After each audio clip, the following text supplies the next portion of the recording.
السلام عليكم ورحمة الله وبركاته. أهلا بكم أعزائي متابعي إبراهيم المنيسي في كل مكان، وجمعة طيبة مباركة عليكم جميعا، والدعاء بالنصر والسلامة إن شاء الله لإخواتنا في فلسطين. النهاردة الأهلي والاتحاد السكندري بداية مرحلة التحدي بقى في كرة السلة على دور السوبر للرجال البيست اوف 5. أولى المباريات تلعب 7 وتلعب 9 وتلعب 11 وتلعب 13، والمباراة الخامسة لو تم الاحتياج ليها تبقى يوم 14 الشهر ده إن شاء الله.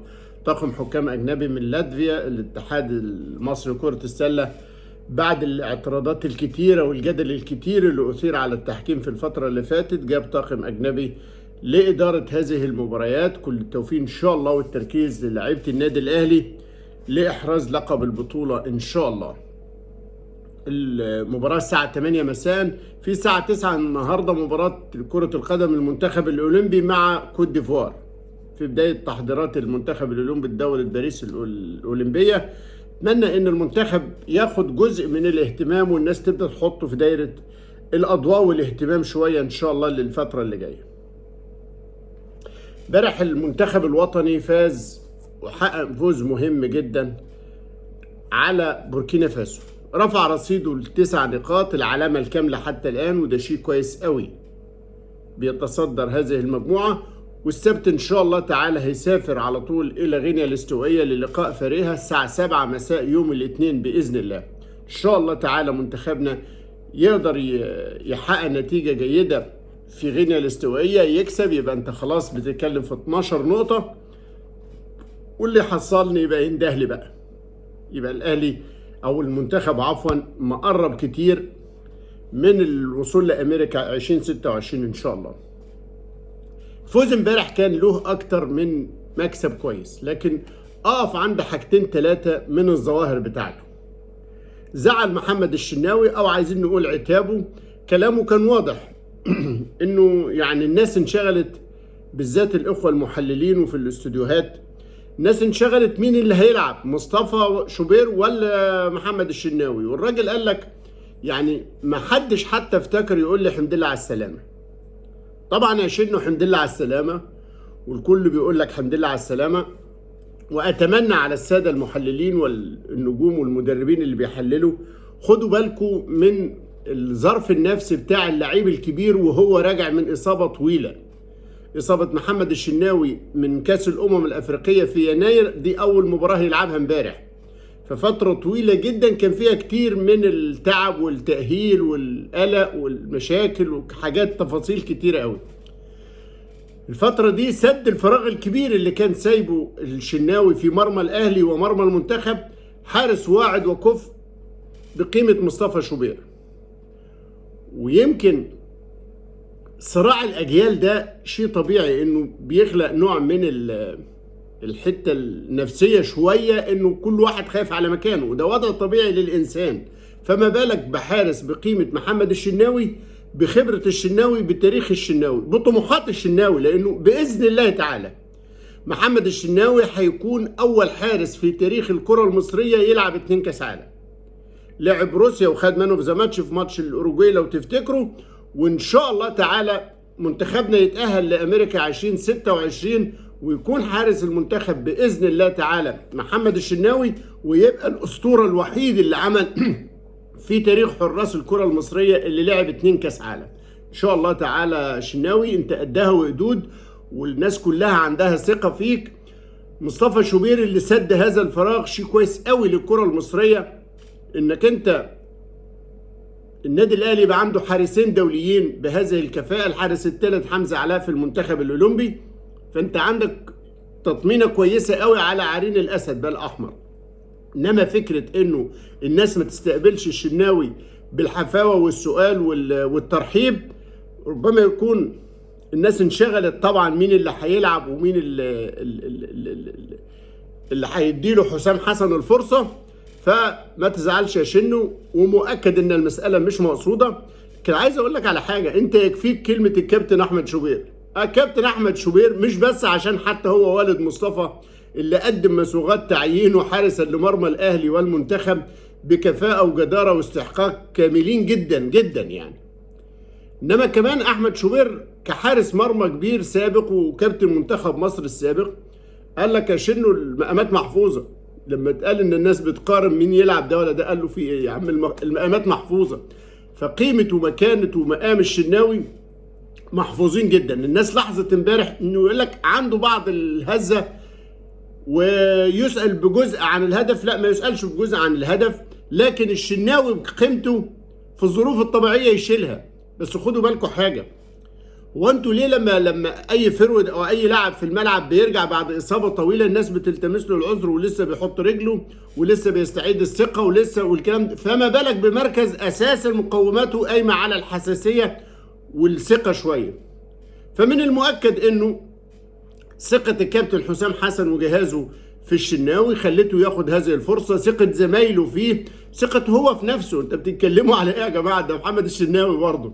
فالف حمد لله على السلامه يا شنو، رجعت لعرينك اسد زي ما كنت، وماتش بعد ماتش هنرجع نشوف الشناوي في افضل حالاته ان شاء الله. امبارح كمان لحظه خروج امام عاشور الناس خلقت منها ازمه، ولاحظت ان كتير في الناس عمال تتكلم ان في ازمه بين حسام حسن وامام عاشور. ليه يا عم انت وهو؟ قال لك اصل امام عاشور ما رضيش يسلم على حسام وهو خارج. يا جماعه بطلوا تفتيش والنبي وتدقيق في حاجات ملهاش اي 60 لازمه. امام عاشور واضح انه بذل مجهود كبير، واضح جدا انه لما بدا يحس بالاجهاد زي ما كابتن حسام حسن قال وكابتن ابراهيم حسن قال ان عنده مش اصابه ولكنه اجهاد في الضمه. فكون ان هو خارج متضايق، خايف من الاصابه، مجهد، غيره، ما سلمش، ده مش معناها انه في مشكله. فجاه خلقتوا منها ازمه، والحق وشوف. ويعني بالله عليكم شويه المنتخب يعني عايز الدعم الايجابي الكويس، مش عايز اختلاق الازمات وافتعال المشاكل. ده منتخب البلد. جمهور امبارح حضور كويس جدا. كابتن حسام في المؤتمر بيشكر الجمهور على هذا الحضور وهذا الدعم والمسانده للفريق. بيشكر كمان اللعيبه اللي بذلوا اقصى ما عليهم من جهد، وبيأكد انه التحول ما بقى ان انت تلعب الشوط الاولاني شوط هايل والشوط الثاني شوط مايل خالص. التحول كان فيه جزء من الاسترخاء والاطمئنان للنتيجه، بالذات ان انت سجلت الهدفين وتريزيجيه الله عليه. بين الشوطين حسام حسن قال لك انا حذرت اللعيبه كتير من عمليات الترخي والاطمئنان، بس انتوا شايفين زي اي حاجه هي واحده في واحده، في دلع، في كوره تبدا المساله تفك شويه، يرجع الخصم للجيم تاني، يبدا يجيب جون ويبدا يدوس عايز يتعادل، فتبدا معنوياته ترتفع تاني وانت برضو الدنيا تهتز شويه. لكن في النهايه المهم ان انت تكسب. ناس قارنت بين اداء المنتخب امبارح واداؤه في المباراتين اللي قبل كده، خاصه انه كان كسب سيراليون 2 وكان كسب جيبوتي 6. فالناس بدات تقارن بين مستوى الاداء ايام روي فيتوريا مع المنتخب في المباراتين ومباراته امبارح. انا شخصيا قلت لكم من قبل المباراه انه، وتاكد ان اللي انا قلته كان صحيح في مساله انه هيلعب 3-5-2، وكانت مفاجاه اكتر من حد كلمني بعد الفيديو ازاي. قلت لهم انا عندي معلومه انه هيلعب 3-5-2 وبيتدرب عليها بقاله يومين 3 في المعسكر. كنت شايف ان ديت يعني مساله قديمه قوي ان احنا لسه هنرجع نلعب بليبرو وهنلعب ب5 في نص الملعب. مساله خلاص اللعيبه نفسها تجاوزت المرحله دي، بل منهم يمكن كتير من اللعيبه ما اتمرنش وما لعبش بالطريقه ديت. الكلام ده من ايام مانويل جوزيه وبعديها بشويه كابتن حسن شحاته، واقلعنا على فكره وجود الليبرو خالص، وما عادش موجود لاعب بالمواصفات ان هو يلعب ليبرو بعد عماد النحاس وبعد هاني سعيد وبعد وائل الأباني، عدد كتير من اللعيبه اللي كانت تميزت في مركز الليبرو. لكن انت النهارده رحت مرجع حمدي فتحي رغم انه الراجل هاف ديفندر عشان يلعب في المكان ده. المسائل كلها بقول لكم ما كانش فيها التجانس التكتيكي الكافي. لكن الشوط الاول بحكم الحماسه وحكم الجمهور وبرضه الخصم كان مخضوض شويه، انت سجلت. فالناس اللي قارنت بين، طبعا طريقه اللعب في النهايه هتفضل متروكه للمدرب، بس كمان لو انت لاحظت انه امبارح احنا بنلعب في اول شهر 6 اول يونيو، التوقيت والعامل البدني والحاله بتاعت حتى اللعيبه ما هياش في احسن حاله، ويا ريت ده يراعى في التدريبات بتاعت اليومين الجايين قبل ماتش غينيا، لانه اي قرصه الدنيا كله هيقع، او لعيبه كتير ما بين اصابات وما بين برضو الاجهاد هيحل شويه. احنا بنتكلم في شهر 6، لعيبه العالم كلهم في المصايف وفي الاجازات، بس معلش هي دي ظروفنا وهو ده سلو بلدنا. روي فيتوريا يا جماعه مع سيراليون ومع جيبوتي، الماتشين اللي كسبنا 2 وكسبنا 6 ده كان في شهر 11، يعني كانت في افتتاحيات موسم، كانت لسه الحالة البدنية في أفضل حالاتها، الناس لسه فريش في بداية موسم، غير دلوقتي انك تلعب في نوفمبر غير ان انت تلعب في يونيو. فدي مسألة أتمنى انها تكون في ذهن الناس وهي بتقيم، بتفرق بين الأداء هنا وهنا، ويقول لك نفس اللعيبة بس الطريقة قلنا تحفظاتنا وقلنا رأينا، بس في النهاية هيبقى القرار للكوتش المسؤول. الاستاذ جمال علام رئيس اتحاد الكوره هنى اللعيبه وشكرهم واجلوا السفر يوم عشان يكون يوم السبت ان شاء الله، لكنه برضه بيدبس الوزير، قال للعيبه خدوا بالكم الوزير كان واعد بمكافاه ليكم استثنائيه بره مكافاه اتحاد الكوره، فان شاء الله الدكتور اشرف صبحي يصرف لهم هذه المكافاه. امبارح برضه النتائج يمكن جت لصالحنا شويه. المنتخب غينيا بيساو اتعادل، فبالتالي تعادل في ملعبه مع اثيوبيا 0-0، وسيراليون كان كسب جيبوتي 2-1 في الجوله ديت. فبقت المسائل كلها انه منتخب مصر عنده 9 نقاط وغينيا بيساو 5، وبوركينا وقف عند 4. ان شاء الله تعالى الجوله الجايه يوم الاثنين ال9 تبقى 12 باذن الله. على ذكر برضو الاصابات، امبارح في مباراة منتخب فلسطين مع لبنان اللي بتتلعب في العراق في التصفيات الآسيوية، في الدقائق الأخيرة قرب النهاية خرج وسام أبو علي مهاجم الأهلي مصاب، خرج بيزك، الناس شافت المسألة، الكل قلق.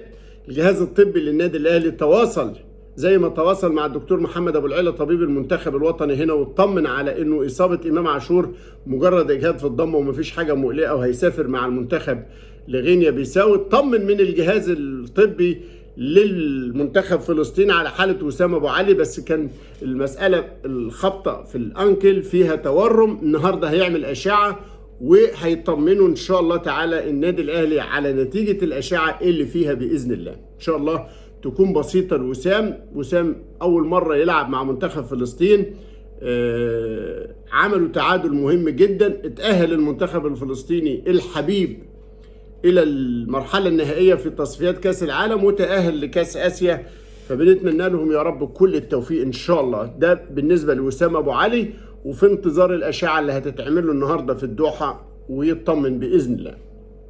النادي الأهلي في استعدادات كبيرة للفترة الجاية، في ترتيبات للبيت بالكامل. خلاص مستر مارسيل كولر بدأ سلسلة اجتماعات وسلسلة التحضيرات للمرحلة اللي جاية المهمة جدا. اللي انا مستغرب انه برضو حتى بعد الماتش امبارح في زن كتير على انه امام عاشور جاي له عرض ومروان عطية جاي له عرض وفلان جاي له عرض. يا جماعة الاهلي ما فتحش سوبر ماركت، ما فيش سوبر ماركت في الاهلي. الاهلي مش جايب لعيبة عشان يعيد بيعها، الاهلي التارجت بتاعه مختلف. الاهلي بيبني فرقة قوية لانه رايح حاجة يا ربنا يديكوا منها كاس العالم للأندية.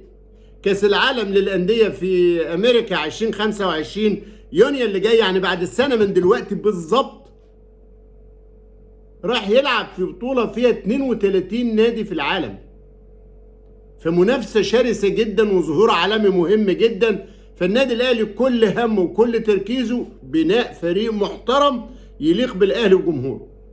فكرة ان انا هزن دلوقتي مروان عقد اديله فرصة، امام عقد اديله فرصة، وبعد كده تسمع حد من الاخوة البعدة يقول لك اصل كان في اتفاق انه امام يطلع ونرجع نجيبه.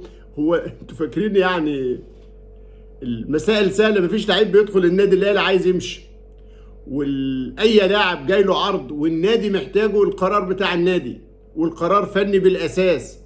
فالهدف الاساسي اللي عندك بناء فريق قوي للمرحلة الكبيرة المهمة الصعبة. فيعني ريحوا دماغكم شويه، بلاش شغل الناس كلها. الوكلاء والسماسرة برضو بيروجوا الحاجات علشان يخلقوا سويقة. اتمنى ان الدنيا تهدى، لانه الاهلي ما فتحش سوبر ماركت. شكرا جزيلا لحضراتكم.